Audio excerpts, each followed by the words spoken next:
Hi hello ನಮಸ್ತೆ friends, welcome back to my channel. ನಾನು ನಾಗವೇಣಿ. ಇವತ್ತಿನ ರೆಸಿಪಿ ಬಂದು ಕ್ಯಾರೆಟ್ ಹಲ್ವಾ.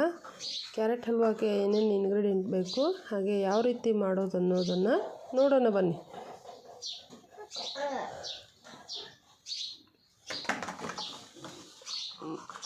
ಮೊದಲನೇದಾಗಿ ನಾನು ಅರ್ಧ ಕೆ.ಜಿ ಕ್ಯಾರೆಟನ್ನು ಇಲ್ಲಿ ತುರಿದಿಟ್ಕೊಂಡಿದ್ದೀನಿ. ಹಾಗೆ 1/4 ಕೆ.ಜಿಯಷ್ಟು ಸಕ್ಕರೆ, 1 ಕಪ್ ಹಾಲು, ಒಂದು 4 ಸ್ಪೂನಷ್ಟು ತುಪ್ಪ, ಹಾಗೆ ಡ್ರೈ ಫ್ರೂಟ್ಸ್ ಇಟ್ಕೊಂಡಿದ್ದೆ ಫ್ರೆಂಡ್ಸ್. ಈಗ ಮಾಡೋದಕ್ಕೆ ಒಂದು ಪಾತ್ರೆ ಇಡ್ತಾ ಇದ್ದೀನಿ. ಇದಕ್ಕೆ ಮೊದಲಿಗೆ 1 ಸ್ಪೂನು ಅಥವಾ 2 ಸ್ಪೂನಷ್ಟು ತುಪ್ಪ ಹಾಕೋತಾ ಇದ್ದೀನಿ. ನೋಡ್ತಾ ಇದ್ದಲ್ಲ ಫ್ರೆಂಡ್ಸ್ ಯಾವ ರೀತಿ ಅಂತೇಳಿ. ಇದಕ್ಕೆ ಹಾಗೆ ನಾನು ತೊಗೊಂಡಿರುವಂಥ ಡ್ರೈ ಫ್ರೂಟ್ಸ್ನ ಫ್ರೈ ಮಾಡ್ಕೋತಾ ಇದ್ದೀನಿ. ನೀಟಾಗಿ ಚೆನ್ನಾಗಿ ಫ್ರೈ ಮಾಡ್ಕೋಬೇಕಾಗುತ್ತೆ. ತುಪ್ಪದಲ್ಲೇ ಮಾಡಬೇಕು, ಚೆನ್ನಾಗಿರುತ್ತೆ ಟೇಸ್ಟು, ಘಮನೂ ಚೆನ್ನಾಗಿರುತ್ತೆ ಫ್ರೆಂಡ್ಸ್. ನೋಡ್ತಾ ಇದ್ದಿರಲ್ಲ, ಈಗ ದ್ರಾಕ್ಷಿ ಹಾಕ್ಕೊಂಡಾಯಿತು. ದ್ರಾಕ್ಷಿ ತೆಗೆದಾದ್ಮೇಲೆ ಹಾಗೆ ಗೋಡಂಬಿ ಮತ್ತು ಬಾದಾಮಿನ ಹಾಕಿ ಸ್ವಲ್ಪ ಫ್ರೈ ಮಾಡ್ಕೊಂಡ್ಮೇಲೆ ತಗೋಬೇಕಾಗುತ್ತೆ ಫ್ರೆಂಡ್ಸ್. ಈಗ ಅದೇ ತುಪ್ಪಕ್ಕೆ ತುರಿದಿಟ್ಕೊಂಡಿರುವಂಥ ಕ್ಯಾರೆಟನ್ನು ಹಾಕ್ತಾಯಿದ್ದೀನಿ. ನಾವು ಅಳತೆ ಹೇಳಬೇಕಾದ್ರೆ ಅರ್ಧ ಕೆ.ಜಿ ಕ್ಯಾರೆಟ್ಗೆ ಒಂದು 1/4 ಕೆ.ಜಿಯಷ್ಟು ಸಕ್ಕರೆ ಹಾಕ್ಕೊಂಡ್ರೆ ನಡೆಯುತ್ತೆ ಫ್ರೆಂಡ್ಸ್. ಅಂದರೆ 250 ಗ್ರಾಮ್ ಹಾಕ್ಕೊಂಡ್ರೆ ನಡೆಯುತ್ತೆ. ಈ ರೀತಿ ನೀಟಾಗಿ ಫ್ರೈ ಮಾಡ್ಕೋಬೇಕು. ಮಾಡ್ಕೊಂಡಾದ್ಮೇಲೆ ಬಣ್ಣ ಚೇಂಜ್ ಆದಮೇಲೆ ಹಾಲು ಹಾಕ್ಕೋಬೇಕಾಗುತ್ತೆ ಫ್ರೆಂಡ್ಸ್. ತೊಗೊಂಡಿರೋ 1 ಕಪ್ ಹಾಲನ್ನು ನಾನು ಹಾಕ್ತಾಯಿದ್ದೀನಿ.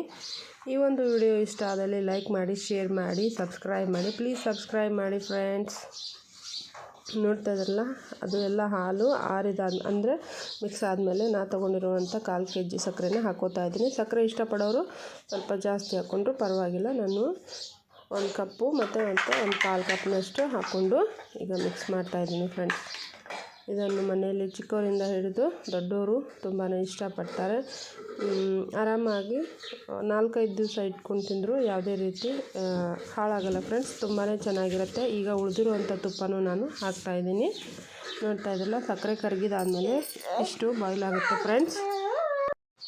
ಈಗ ತುಪ್ಪ ಹಾಕಿ ಇನ್ನೊಂದು ಸಲ ಮಿಕ್ಸ್ ಮಾಡ್ಕೋಬೇಕಾಗುತ್ತೆ ಫ್ರೆಂಡ್ಸ್.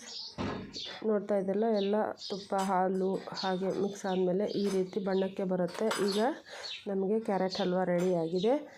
ನಾವು ಮೊದಲೇ ಹುರಿದಿಟ್ಕೊಂಡಿರುವಂಥ ಡ್ರೈ ಫ್ರೂಟ್ಸ್ನ ಕೂಡ ಇದ್ರ ಮೇಲೆ ಹಾಕೋತಾ ಇದ್ದೀನಿ.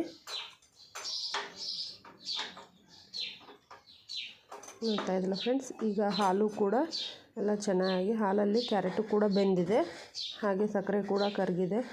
ನೀಟಾಗಿ ಕ್ಯಾರೆಟ್ ಹಲ್ವಾ ರೆಡಿಯಾಗಿದೆ. ತುಂಬಾ ಸುಲಭವಾಗಿ ಮಾಡ್ಕೋಬೋದು ಫ್ರೆಂಡ್ಸ್. ಟೇಸ್ಟು ಕೂಡ ಚೆನ್ನಾಗಿದೆ, ಘಮ ಘಮ ಅಂತ ಇದೆ ಫ್ರೆಂಡ್ಸ್. ಈಗ ಸರ್ವಿಂಗ್ ಬೌಲ್ಗೆ ಸರ್ವ್ ಮಾಡ್ತೀವಿ. ಬಿಸಿ ಬಿಸಿ ಕ್ಯಾರೆಟ್ ಹಲ್ವಾ ರೆಡಿ ಆಯಿತು ಫ್ರೆಂಡ್ಸ್.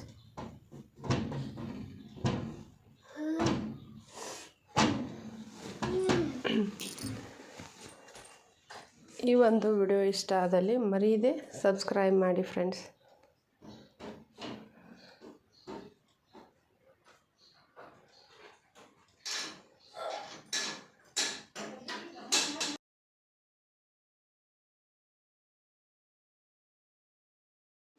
Thanks for watching.